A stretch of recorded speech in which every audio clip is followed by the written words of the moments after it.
अंबरनाथ नगर परिषदेमध्ये भाजप आणि काँग्रेस एकत्र आल्यानं राजकारण ढवळून निघालंय। दरम्यान युती संदर्भात काँग्रेसनं स्पष्टीकरण दिलंय। पहिला प्रस्ताव भारतीय जनता पक्षानंच काँग्रेसकडे ठेवला होता। शिवाय शिवसेनेनं गेल्या 25 वर्षात सत्ता असताना जो काही भ्रष्टाचार केला तो भ्रष्टाचार संपवण्यासाठी आणि शहराच्या विकासासाठी आम्ही अंबरनाथ विकास आघाडी या नावानं जिल्हाधिकाऱ्यांकडे गट स्थापन केल्याची माहिती काँग्रेसचे ब्लॉक अध्यक्ष प्रदीप पाटील यांनी दिली आहे। आता काही इथे ज्यांनी 30 वर्ष सत्ता भोगली यांना थोडा त्रास झालेला आहे काय गोष्टीचा। आता त्यांना युती आठवली।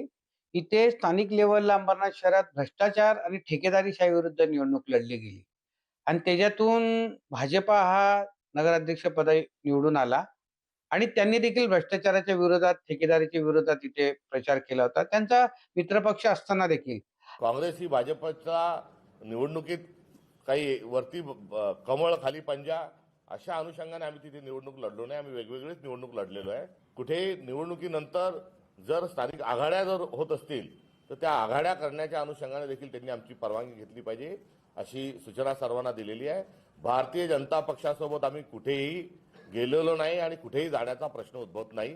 जी बातमी चालू आहे ती एकांकी चालू आहे आणि या संदर्भामध्ये तिथले जे तालुका अध्यक्ष आणि जे उमेदवार आमचे लढले होते यंदा त्या ठिकाणी या सगळ्या संदर्भामध्ये स्पष्टीकरण देखील आम्ही मागितलेलं आहे। भारतीय जनता पार्टी आमची महाविकास आघाडी होती, आम्ही काँग्रेस बरोबर होतो तर आमच्यावर काँग्रेसच्या विषयी टीका करतो आणि आता हीच काँग्रेस अंबरनाथ ह्याच काँग्रेस बरोबर भारतीय जनता पार्टी अंबरनाथ सोबत गेली।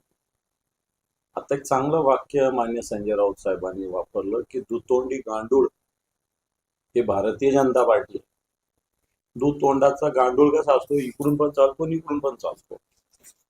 मला वाटतं तसं गांडूळ भारतीय जनता पार्टी, या गांडूळाचं काम भारतीय जनता पार्टी आत्ताच्या घडीला महाराष्ट्रात काय देशात करत आहे। लोकशाही मराठी ऐका, पहा, जागरूक रहा।